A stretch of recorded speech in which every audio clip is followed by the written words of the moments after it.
أعوذ بالله من الشيطان الرجيم. بسم الله الرحمن الرحيم.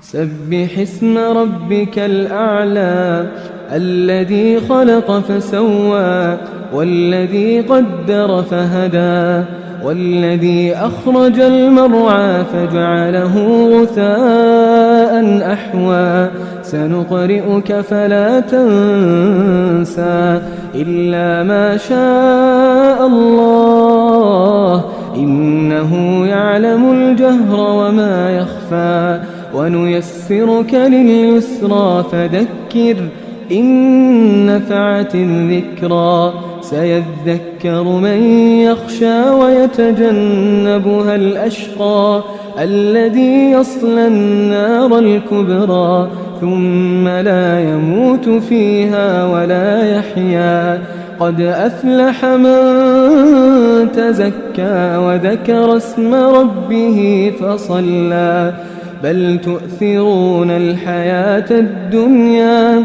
والآخرة خير وأبقى إن هذا لفي الصحف الأولى صحف إبراهيم وموسى.